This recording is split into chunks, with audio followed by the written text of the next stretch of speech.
Estamos começando o podcast Dois Pontos de Vista no ar, retomando essa caminhada aí de entrevistas. Estamos aqui hoje com o nosso querido Mauro Gonçalo, meu parceiro, meu sócio, meu irmão do coração. Vamos falar bastante sobre o tema que está bombando, Copa do Mundo, aliando com algumas coisas de negócios. Mauro, seja muito bem-vindo. Fala, Marcelo, é um prazer imenso estar mais nesse programa Dois Pontos de Vista, um dos programas mais bem ouvidos aí em rede nacional, né? Crescendo cada dia mais, fico muito feliz com isso. E hoje o tema, como você já adiantou, vai ser Copa do Mundo. É isso aí, Maurão. Vamos lá. Queria começar primeiro entendendo com você, Mauro, o que você está achando da Copa do Mundo no sentido de qualidade técnica dos jogadores, qualidade técnica das partidas, né? Cara, os Estados Unidos e México, Canadá nem tanto, mas Estados Unidos e México com muito calor. Como é que você está vendo a Copa do Mundo nesse quesito, Mauro? Marcelo, a gente tem que pensar um pouquinho primeiro, acho que com o que foi feito de investimento, né? A gente não pode ter uma Alemanha jogando a Copa e sendo desclassificada no meio da competição, né? Com o investimento que foi feito. Então, o nível técnico hoje da Copa do Mundo, na minha opinião, é o nível mais fraco dos últimos tempos, né?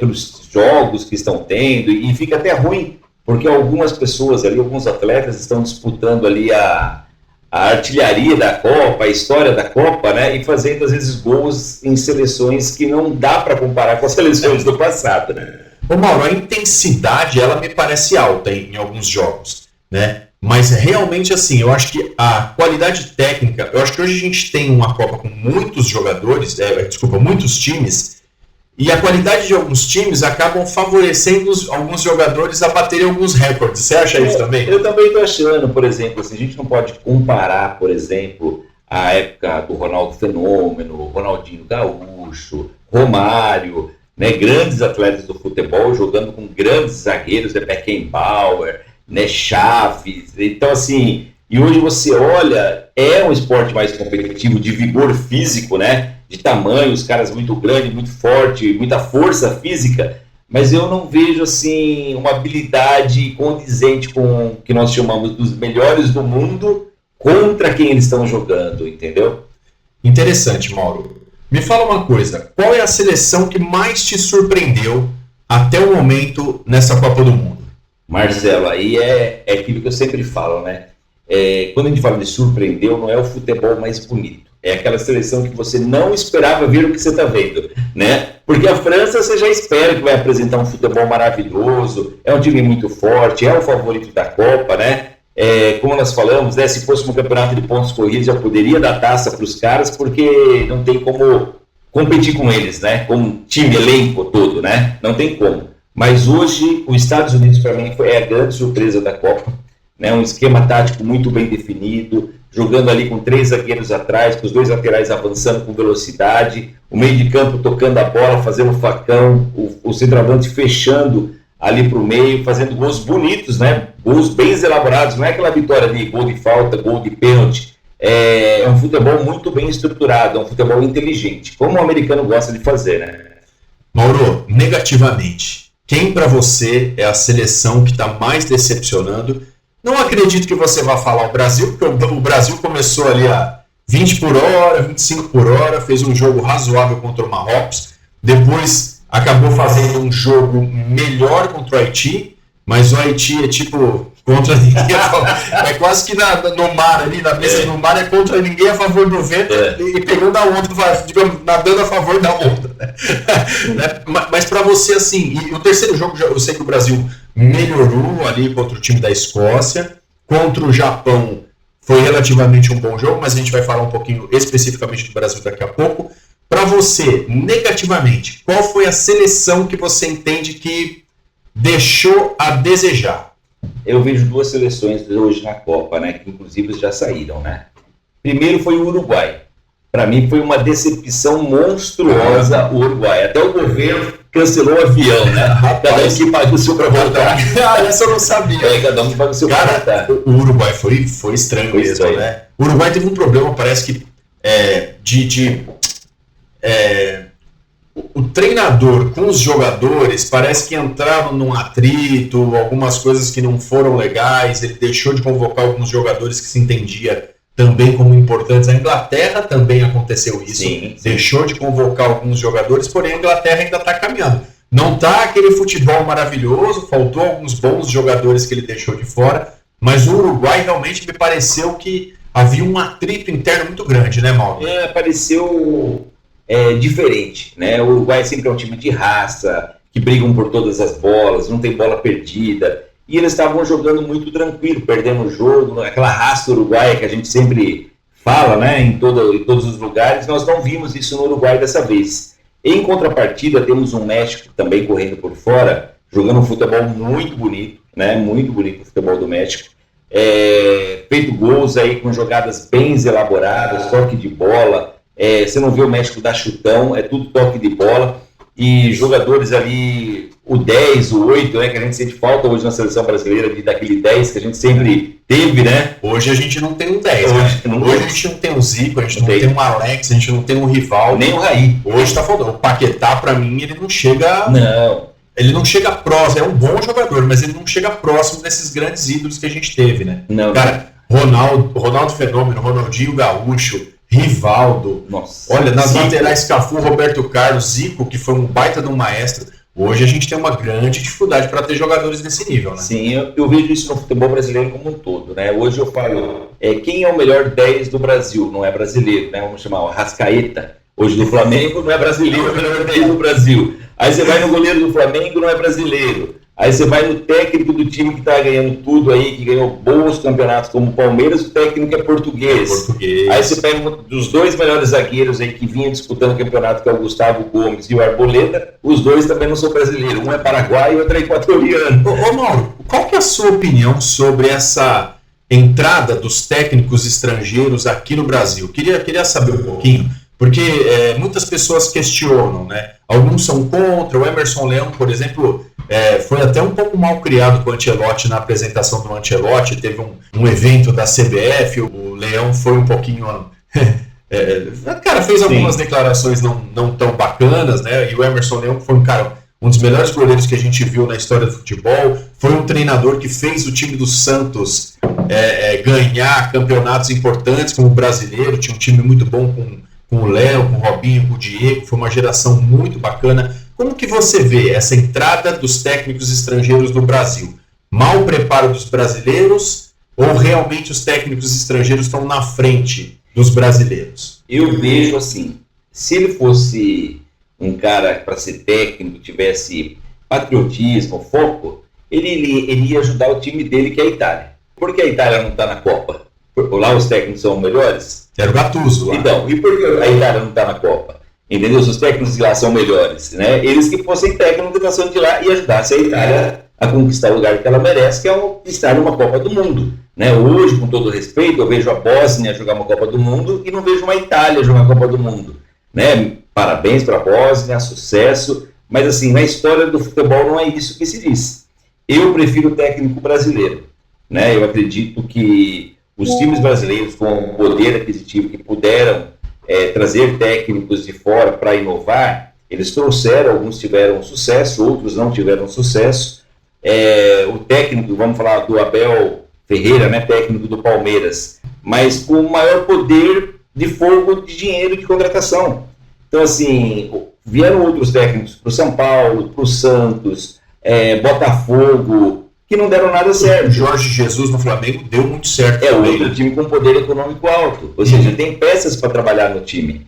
Eu sempre brinco, né? Quero ver o Abel Ferreira dirigindo a Ponte Preta. Mas você acredita que o Abel Ferreira, por exemplo, o Jorge Jesus, o próprio Castro, que está no Grêmio hoje, o técnico do Cruzeiro, que eu não estou me recordando o nome dele agora, mas você acha que eles não estão um degrau acima dos técnicos brasileiros em matéria de preparação, de estudo, de ordem técnica, ordem tática? Vou te dizer minha opinião. Para mim estão. Para mim os técnicos brasileiros acabaram ficando mais ultrapassados. Para você, a gente não tem um problema de técnico, ou a gente tem um problema, ou a gente deveria fazer um intercâmbio e pedir para os nossos técnicos irem estudar um pouco fora também, entender o processo. Como que você vê isso? Porque eu vi o Luxemburgo desculpa até me estender na minha pergunta, eu vi o Luxemburgo dar uma entrevista recentemente que ele disse que os técnicos brasileiros eram tão bons quanto os europeus, quanto os argentinos, porque a gente tem técnicos muito bons argentinos também. né? Então o Luxemburgo disse que o problema brasileiro não era o técnico brasileiro, é que a gente aqui estoura muito mais fácil com os técnicos brasileiros, nacionais, e a gente tem muito mais paciência com os técnicos internacionais do que nacionais. Você também concorda com isso ou não? Eu concordo com o Lucha, né? Eu sou meio fã do que o Lucha fez no futebol, né? Mesmo nunca atuando aí no time que eu gosto, mas ele fez sucesso no futebol. Você não pode falar qual é o time que você gosta? O maior do Brasil, São Paulo Futebol Clube. Entendi. Muito bem. A melhor E vamos que vamos. Mas no momento não está tão bom, mas vamos falar do técnico. Então, assim, eu vejo os técnicos brasileiros são bons. O Brasil parou de jogar aquele futebol que ele tinha antes do futebol arte. Nós começamos a copiar o futebol europeu, entendeu? E tiramos aquele futebol de toque de bola, de ginga, de drible, né?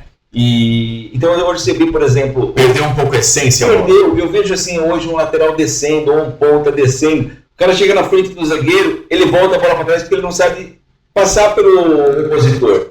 Né? Ele não sabe. Né? Hoje você vê um lateral, um zagueiro, dividir uma bola na lateral, na linha de fundo, ele não domina a bola e sai jogando, ele chega a dar um bicudo para a lateral. Ou seja, isso é falta de técnica. Aí você pega um time que tem 11 jogadores que chutam a bola para cima ou para frente e não tem essa capacidade de dominar a bola, sair jogando. Como é que um treinador vai fazer esse time jogar bola? Você fala para ele, domina a bola, joga a cabeça erguida, olha o cara passar, o cara joga de cabeça baixa, dá um chutão, o cara é um brutamonte, tá preocupado mais em ficar olhando pro telão do estádio, ver se tá bem penteado ou não tá bem penteado. É complicado, cara. Mauro, eu vejo que nós tivemos vários Brasis, como times de futebol, principalmente. E a gente teve times onde a gente tinha, cara, Jorginho numa lateral, Branco e Leonardo na outra lateral, Jorginho e Cafu na Copa de 94, na lateral direita, Branco e Leonardo na lateral esquerda. Nas outras Copas, por exemplo, que vieram após a Copa de 94, a gente tinha Cafu e Roberto Carlos, foram gerações muito boas. Depois a gente teve o Marcelo, né? Na época de Cafu a gente tinha o Michael, que era um baita no lateral, Daniel Alves. Então a gente tinha as nossas alas muito, não só marcadoras, mas também que construíam muito para os atacantes no jogo, para os meio-campistas, compunham muito bem tanto a defesa quanto o ataque. Hoje, vendo a seleção brasileira, e agora por isso que eu estou dizendo isso, que eu quero entrar no tema específico de seleção brasileira, né, que fez uma primeira fase, para mim, nota 5, 6, acho que começou 2, terminou 6, ela foi evoluindo, né, mas ainda tem essa dificuldade que não é não está fácil ver a seleção brasileira jogar. Eu acho que espero que engrene, eu quero ver o Brasil campeão. Eu acho que aqui a gente vai ter que atuar mais como conjunto do que como individualidade. O melhor jogador do Brasil para mim está fora, que é o Neymar, né? Embora ainda não esteja bem fisicamente. A gente tem o Vini Júnior crescendo na seleção com o Ancelotti. Mas eu queria entender de você sobre seleção brasileira. Como que você está vendo a seleção brasileira nessa Copa do Mundo? Marcelo, a seleção brasileira, no meu ponto de vista, ainda não foi provada de verdade. Né? O primeiro jogo contra o Marrocos é um bom time, é um time que, inclusive, tirou a Holanda, né, da Copa do Mundo, que era uma das potências que estava jogando, né? Para mim, a Holanda, aquela perguntei de decepção, para mim a Holanda foi uma decepção. E a Holanda tirou a Holanda do Marrocos, mas o Brasil empatou com muita dificuldade com o Marrocos. Acho que o placar ali, o empate, acabou sendo até justo pelo segundo tempo. Né? O segundo, com o Haiti, para mim aquilo ali é quase uma várzea, é um jogo treino, né? Não tem nem como falar que o Brasil ganhou do Haiti, que é vergonhoso uma coisa dessa. Um jogador do Brasil ganha mais que todos os salários do Haiti, um jogador da seleção brasileira. Japão, Escócia. O Japão está evoluindo agora para o futebol, não tem nem visibilidade mundial futebol japonês, né? Você não consegue. Eles acreditavam que podiam ganhar no Brasil. Qualquer pessoa fala assim, fala 4 ou 5 jogadores japoneses que fazem sucesso, né, na Premier League. Não existe, não tem. Então é um esporte de muita disciplina, tática, eles cumprem a regra, mas assim, é diferente do futebol que nós gostamos, né? E a Escócia também é freguesa, é fraca demais. Eu acho agora, contra a Noruega, nós vamos ter uma noção real da nossa seleção brasileira. É um jogo que a Noruega já é um time mais tático, é um time que toca melhor a bola, ela se posiciona melhor no ataque e na defesa. E eu sinto particularmente muita falta do Neymar. Para mim, o Neymar nesse meio de campo aí, com o Vini Júnior de um lado, o Endrick no meio e o Luiz Henrique caindo para a direita, seria o ataque que eu gostaria de ver. Infelizmente, o Estevão não pôde ir na Copa, uma grande perda. Mas um ataque com o Estevão do lado, Endrick de centroavante e o Vini pela esquerda, com o Neymar ali bem fisicamente, colocando a bola e jogando para eles, era quase que imbatível aí a seleção brasileira. Mas hoje eu vejo uma seleção sensível, Marcelo. Inclusive aqui agora o Marcos, ele é de Cascavel, ele está fazendo uma pergunta para você. Ele falou que você comentou que a sua decepção foi a Holanda. E ele pergunta, Marcelo, por que a sua decepção foi a Holanda se tiveram outras seleções como a Alemanha de maior poder econômico que saiu da Copa? Boa. Muito boa pergunta, obrigado, Marcos. A minha resposta é bastante simples. Para mim, o futebol da Alemanha sempre foi um futebol mais pragmático. A Alemanha parece que é aquela seleção que ou ela é tudo ou ela é nada.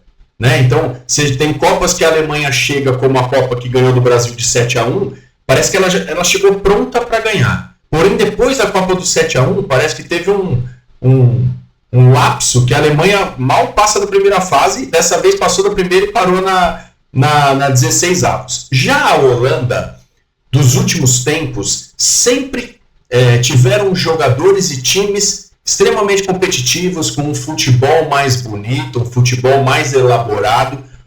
E quando a gente vê a Alemanha perder para o Marrocos, que é uma seleção... A Holanda perder para o Marrocos, que é uma seleção africana, contra uma seleção europeia, não que os europeus tenham o melhor futebol, os africanos, eles estão evoluindo. O Marrocos foi o quarto da última Copa, né? Mas a seleção da Holanda, pela qualidade, pelos adversários que ela enfrenta com maior frequência, para mim ela seria a seleção que deveria ter passado, por exemplo, do Marrocos na fase de 16 avos. Ficou para trás, mas entre a Alemanha e a Holanda, para mim hoje a Holanda joga o melhor futebol do que a Alemanha. Por isso que para mim a Holanda decepcionou mais do que a Alemanha. Tá, aproveitando aí essa resposta da Holanda, o Fabrício de Sorocaba, o Luiz Henrique de Campinas, a Joelma de Santos, Marcelo de Itanhaém, eles acreditam que você comentou que a seleção brasileira hoje não joga um grande futebol e eles acreditam que a seleção brasileira vai ficar campeão. Eles querem saber por que você não acredita que a seleção brasileira possa chegar à final. Não, vamos lá, eu também acredito na seleção brasileira, eu acredito na evolução da seleção brasileira. Eu acho que, na verdade, não tenho certeza que, como não é um campeonato de pontos corridos, como é um torneio, né? Torneio pode acontecer de tudo. Então, o caminho do Brasil agora tem a Noruega. Passando a Noruega pode ter México e Inglaterra. Passando a Inglaterra, possivelmente vai ter a Argentina. E possivelmente, indo para a final, teria a França. Tá? Eu acho que o Brasil tem condições, sim, de chegar até a semifinal para enfrentar a Argentina neste processo de evolução. Porém, com o futebol que está jogando hoje, se encarar uma Argentina ou uma França... É probabilidade, não é certeza. A probabilidade é de que seja mais difícil de passar, tanto pela Argentina na semi, passando ganhar da França na final. Mas todo mata-mata, um jogo só, ele pode reservar boas surpresas. Acha um gol, consegue se defender bem, um erro do juiz, porque a gente tem muito questionamentos sobre as arbitragens, inclusive na Copa do Mundo, embora eu acredite que a Copa do Mundo está sendo muito melhor do que os campeonatos nacionais e internacionais que a gente vê o nível da arbitragem. Essas regras novas que a FIFA colocou são melhores, tá? Mas é isso, para mim o Brasil ele tem sim condições de ser campeão, ele tem uma chave que para mim é uma boa chave, então jogando esse futebol de evolução, para mim passa da Noruega, passa do México ou da Inglaterra, e aí a gente vai ver o que vai acontecer contra a Argentina, que aí pra mim mas e se a Argentina não passar? Porra, beleza, mas a chave da Argentina, desculpa, é uma baba. Até a semifinal a Argentina só tem baba. Cara, é brincadeira. Até isso o Messi tá dando sorte, cara. Além de ser hoje pra mim o maior jogador em atividade do planeta, né? Mas nunca será o Pelé, vamos deixar isso claro, mas é o Messi. Para mim, Messi é nível Maradona, Messi é nível Ronaldo Fenômeno, é nível Ronaldo Gaúcho. nível Zico, né? Ali prateleiras ao Rivelino, que eram excelentes jogadores, nível altíssimo, assim como o Cristiano Ronaldo, mas Pelé, né? Vamos 58 foi Pelé. Mais uma pergunta aqui. Acabei sendo entrevistado, coisa boa. Aqui, dois pontos de vista isso. Aqui não tem regra, né? O Murilo está perguntando, Mauro, por que você fez chamada à tarde com a camisa da seleção de Portugal? Você acredita na seleção portuguesa para ser campeã? Murilo de São Paulo, obrigado aí pela audiência, mas eu não acredito, tá? Existe um atrito aí também. O Cristiano Ronaldo já não é mais tão rei quanto ele era antes. Não acredito, Murilo. Eu acredito aí que a seleção portuguesa deve passar por essa fase já com dificuldade, se passar, né? E morre na próxima etapa da competição. Acho uma seleção ainda em formação, né? Tem o Cristiano Ronaldo ali que faz a diferença, mas eu não acredito na seleção portuguesa como finalista dessa Copa do Mundo, não.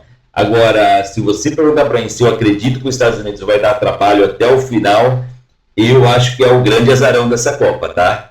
E, Marcelo, aproveitando aqui, mais uma pergunta, essa vem de Jundiaí, né? Pergunta de Jundiaí da Valesca. A Valesca falou que você comentou que a seleção da Holanda foi sua decepção. Mas não falando da Holanda, ó.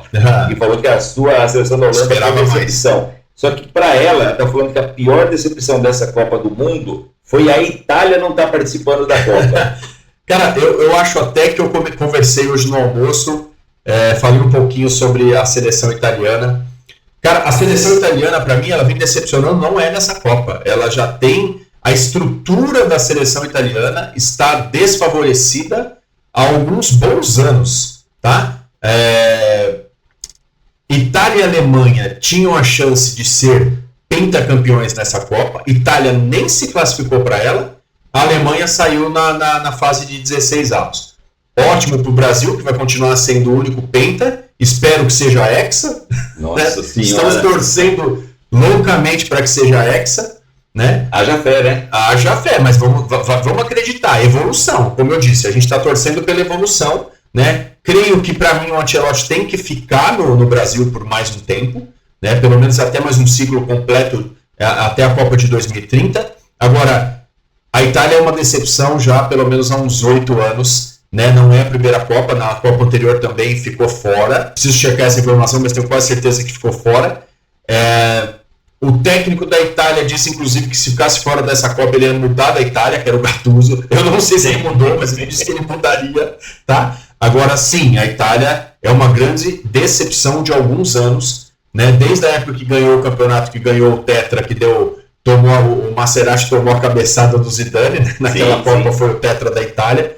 A gente teve esse problema realmente, eu como praticamente do lado dos Fabretti italiano de sangue e do lado dos Gaspar português de sangue, né? Eu via a seleção de Portugal evoluir muito, enquanto isso eu via a seleção da Itália retroceder historicamente, e assim, não sei se tem esperança de dias melhores lá na Itália. Meu Deus, Marcelo. E a Jéssica está falando, o que vocês acham da seleção da Austrália, que veio jogando aí na repescagem da seletiva da Copa do Mundo e está fazendo bonito? A Austrália tem futuro ou não, Marcelo? Cara, eu acho que o futebol da Oceania como um todo vem evoluindo. A Austrália está presente praticamente nas últimas Copas.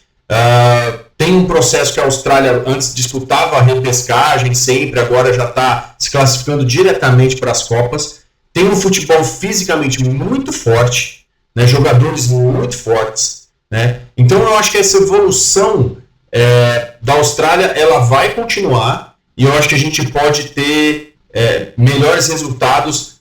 Creio que vai ficar agora na fase de 16 avos, mas conseguiu classificar na primeira fase, acho que isso já é uma coisa importante, mas nas próximas Copas, se manter esse regulamento de mais times, né, a Austrália tende a chegar pelo menos numa quartas de final em Copas futuras. Olha que maravilha, falando em Austrália, temos até amigos da Austrália assistindo o nosso programa. Um grande abraço para a Isabela, para a Maia, para o Pedro, que acompanham o nosso programa daí. Desejo aí muita Sorte para vocês e muita prosperidade. Ô Mauro, aproveitando aqui, eu tô com a pergunta do Henrique, porque ele questiona, entre aspas, no bom sentido, porque a gente sempre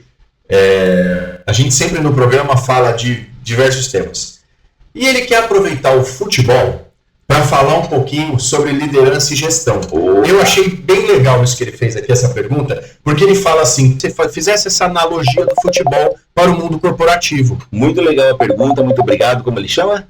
Henrique, obrigado pela pergunta. Henrique Ribeirão Preto. Henrique de Ribeirão Preto, obrigado pela pergunta e obrigado aí pela consideração.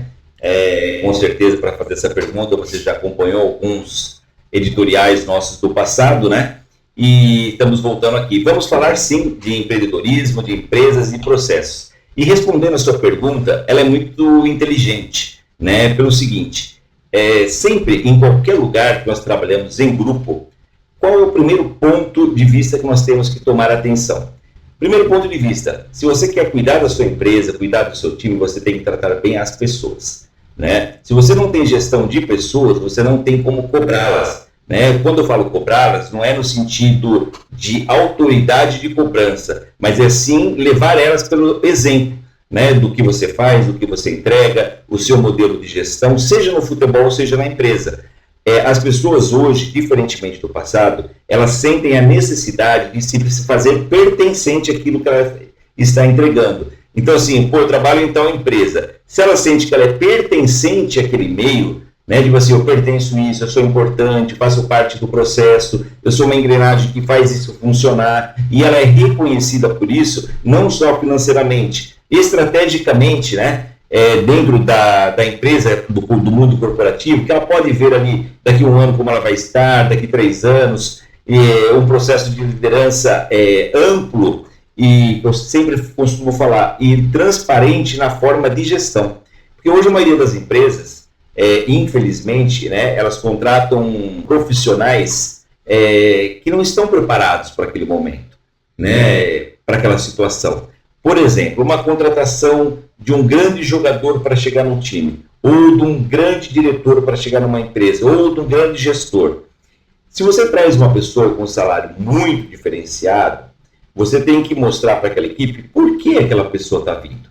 Né? Qual é o exemplo que ela vai estar dando? Qual é o aprendizado que ela vai estar trazendo para aquilo? Qual é a cultura que ela vai implementar naquela empresa? Perfeito. E aí são pessoas que trazem e fazem a diferença no resultado. Não só o resultado de números, mas os resultados de margens para a empresa. Trazendo para o futebol, é aquele atleta que ganha mais e tem aqueles outros atletas que têm um salário menor. No coletivo, que eles pensam? Ele ganha mais, ele que corra para mim. Né? Ele que corra para mim. Mas você que corra, você que corra, né? Então, assim, quando a gente vê isso no futebol, se tem uma liderança positiva, como uma empresa, que ela vai fazer? Estamos trazendo este cara, ele já joga muito e é reconhecido.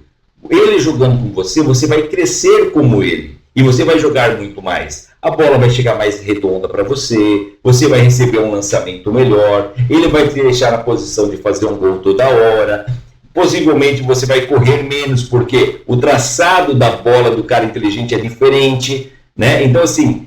E na empresa também é assim, né? Sempre tem os profissionais que conseguem estreitar os caminhos, porém com qualidade, para chegar nos resultados. Exatamente, né? O que a gente chama de plano de negócio. Né, um plano estratégico, né, que você pode fazer tanto para pessoas, porque hoje no mercado da bola e tanto no mercado empresarial, se ouve falar muito em planejamento estratégico, né? Só que eles esquecem quem vai executar esse planejamento estratégico. A pessoa está preparada para liderar um planejamento estratégico? A pessoa está preparada para liderar um grupo de 25 jogadores com perfis diferentes, com histórias diferentes, com culturas diferentes, com ganhos diferentes, com vontade de crescer ou não diferentes, né? A história de cada um tem uma dor, né, Marcelo? É isso. E a história às vezes é muito pesada, a cruz que a pessoa vem trazendo é muito pesada, né? Eu conheço história de jogadores que vão para campo pensando assim, eu sou a salvação da minha família toda. É isso. Eu preciso dar certo para salvar meu pai, minha mãe, meus irmãos, para tirar eles do barraco, para tirar eles da quebrada, para tirar eles de algum lugar e dar uma vida melhor. Então, veja o peso que essa pessoa já vai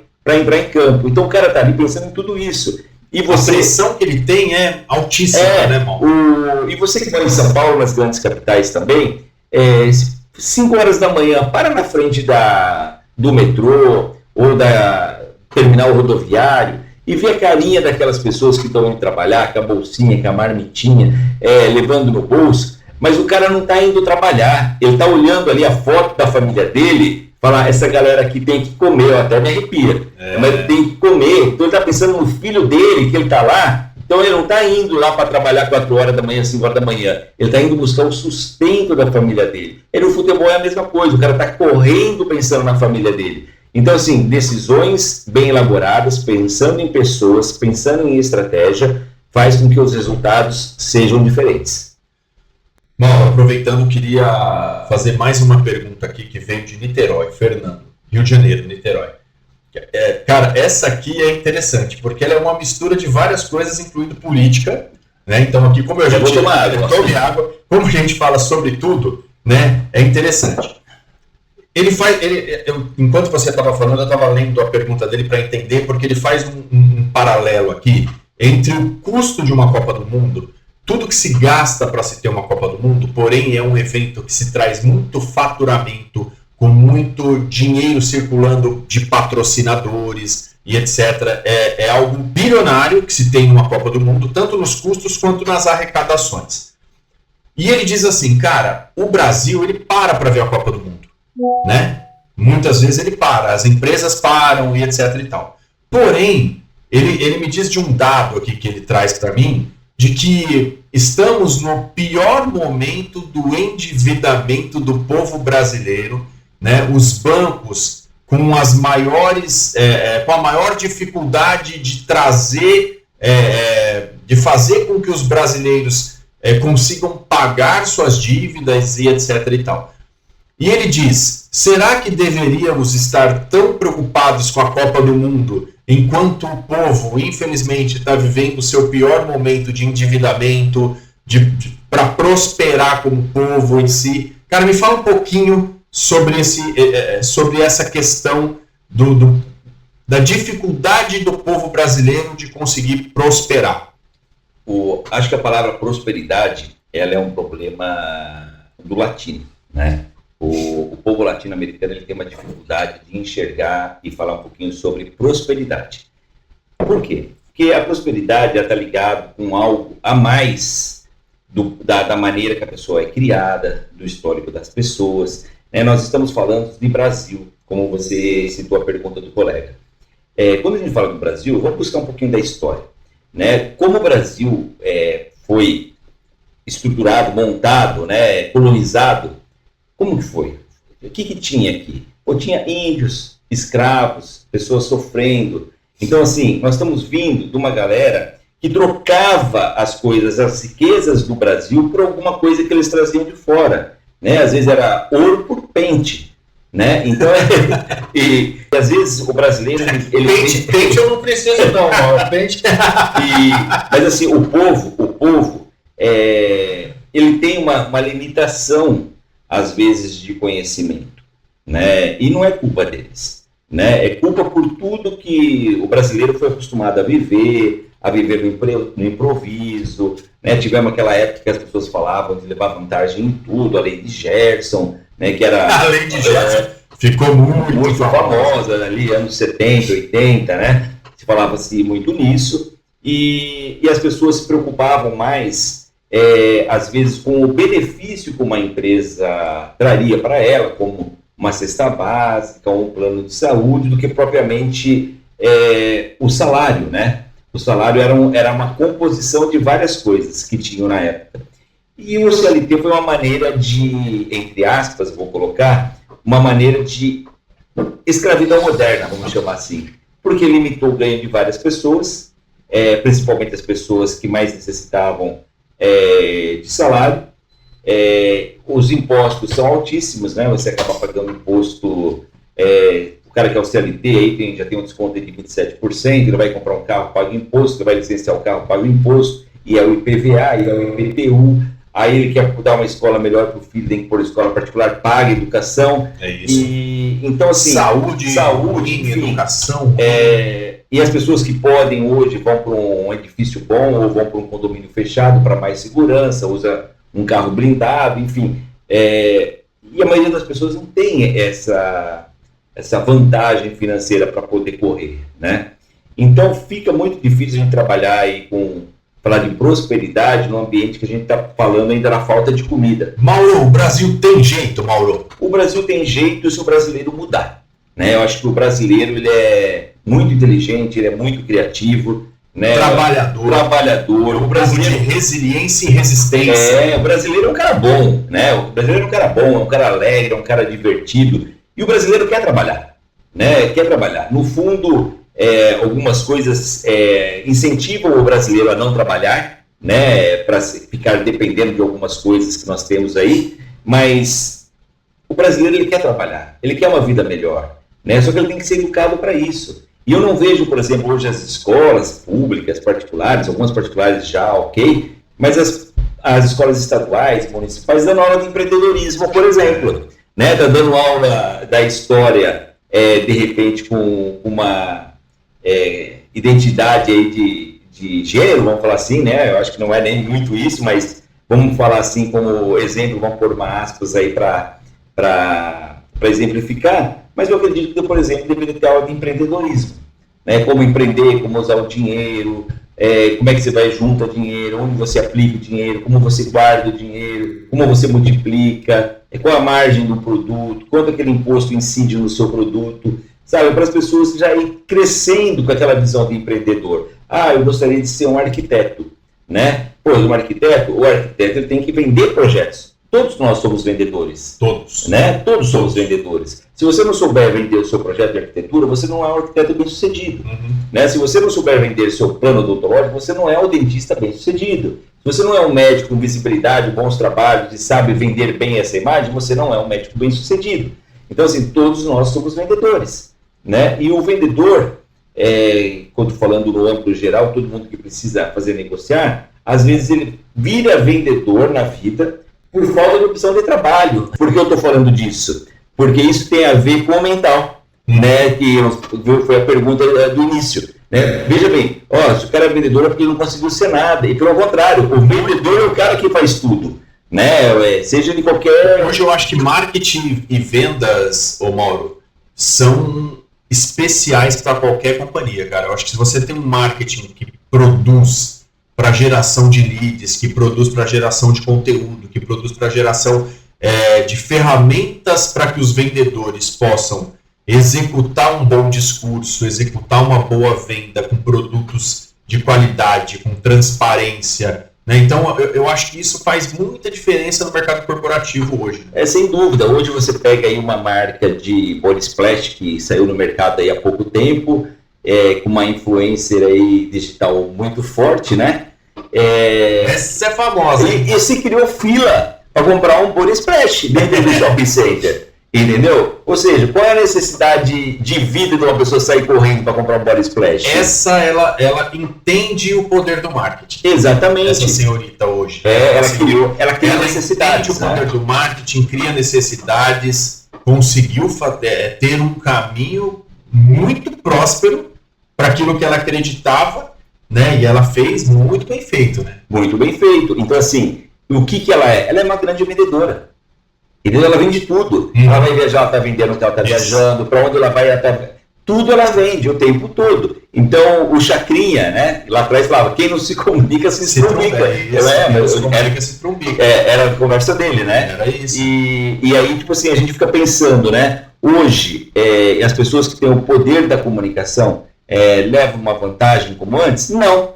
Por quê? Hoje todo mundo pode se comunicar, todo mundo está nas mídias sociais, todo mundo... Na realidade, as mídias sociais acabou dando voz até para quem não precisava da voz, né? E acabou tendo vários problemas nesse sentido. E aproveitando um pouquinho, falando um pouco mais de empreendedorismo, né? De pessoas que empreendem, de pessoas de sucesso, é muito importante a gente falar dos nossos patrocinadores. Mas antes de falar dos nossos patrocinadores, eu quero, como a gente está falando aqui, hoje o programa era especial de Copa, mas como vieram algumas perguntas para também falar do mundo corporativo, né? Do mundo do entretenimento como um todo, etc e tal, A gente vai, antes dos patrocinadores, Mauro, palpitômetro! Ai, meu Deus do céu, pô, sabia que ia chegar nesse momento. Mauro, eu não sei como que estamos com relação ao jogo da Espanha, mas provavelmente a Espanha passou. A gente vai falar um pouquinho sobre a fase de 16 avos. Eu queria ainda saber a tua opinião sobre os jogos de 16 avos. Qual é o seu palpite para isso? Mas eu queria realmente fazer com você aqui agora uma brincadeira com relação ao palpitômetro dos jogos, Mauro, ainda de 16 avos. Você está com a bonita camisa de Portugal aí. Portugal e Croácia, Mauro, quanto? 2-1 Portugal. Portugal passa da Croácia, então. Espanha e Áustria estavam 1-0, um pouco antes de a gente começar. Espanha deve passar. Espanha deve passar, beleza. Argentina e Cabo Verde. Eu, como palmeirense, estou torcendo muito para o Cabo Verde atropelar a Argentina, mas eu acho que a Argentina passa. É uma ilusão. A Argentina passa.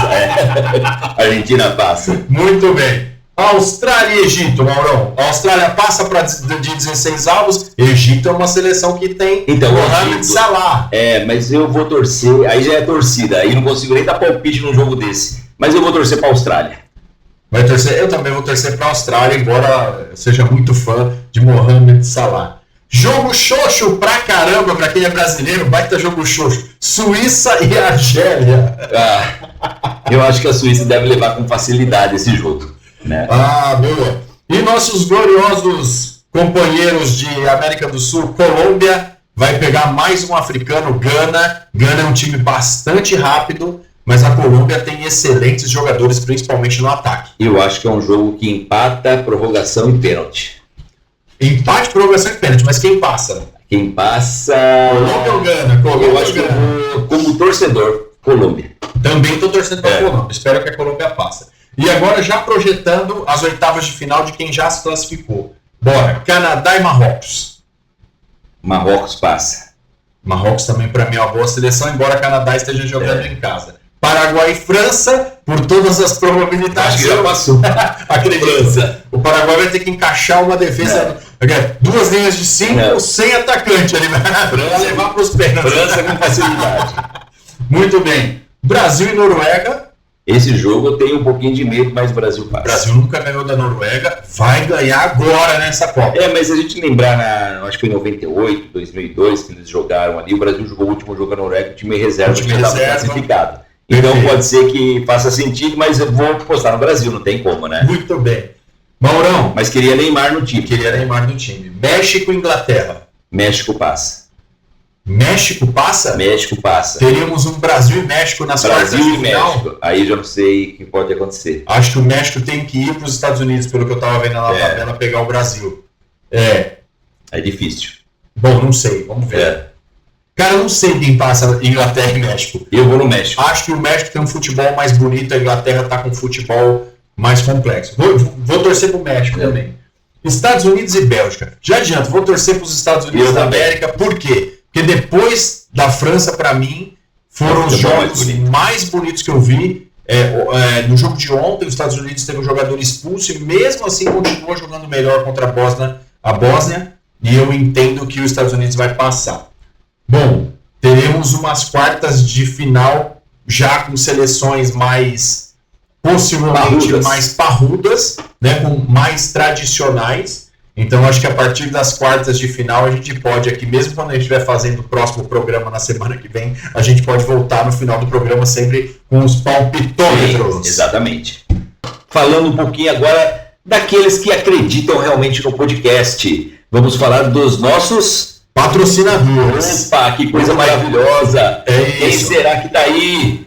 2 Pontos de Vista Podcast é um oferecimento de Brick Associados, consultoria premium e expansão inteligente. Líbero Seguros, segurança que liberta. Pensou em seguro, pensou Líbero. Brax Comex, importações de alfinete a foguete. Ecoprime Semijoias Limeira. Você atacadista, quer joias, quer semijoias? Entre em contato com a Ecoprime pelo Instagram. Escola Girassol São Bernardo do Campo. Receber com carinho, educar com amor. E para você que quer anunciar, não esqueça, 11 910 10 8291. E siga a gente no Instagram, @2pontosdevista2026 e no nosso canal do YouTube. Mas não esquece, dá o seu like e se inscreve no canal, Maurão. É isso aí, pessoal. Vamos encerrando mais um podcast muito feliz por esse momento maravilhoso. Compartilhar novas ideias, muita energia positiva. Enfim, é um momento de descontração, de alegria, conhecimento e muito grato, muita gratidão aí aos nossos patrocinadores. Muito obrigado, Marcelo, mais uma vez, por estar compartilhando o nosso tempo aqui de uma maneira abençoada por Deus. Vamos agradecer a Deus mais um programa, pela audiência, pelas pessoas aqui que compartilharam informação para a gente. E vamos em frente. E o que é bacana, Mauro, você pode deixar suas perguntas no próprio Instagram. Muito bem, Marcelo. Muitas dessas perguntas estavam já no Instagram pessoal, antes da gente começar. Já sabia o tema. Pessoal, bacana. O Marcelo falou uma coisa muito importante. Durante o dia de gravação, nós vamos colocando nos stories os temas, alguns cortes. Ali você pode já deixar a sua pergunta, como fizeram os amigos aqui, e durante o programa, da gravação do programa, nós vamos lendo essas perguntas e depois soltamos ela no próximo dia no ar. Perfeito. Toda semana tem gravação, então você é nosso convidado para acompanhar o nosso programa, tanto no YouTube quanto no Instagram. Pergunte, fale com a gente, nos patrocine e vamos que vamos, gente. Obrigado aí pela audiência. Tudo de bom. Deus nos abençoe.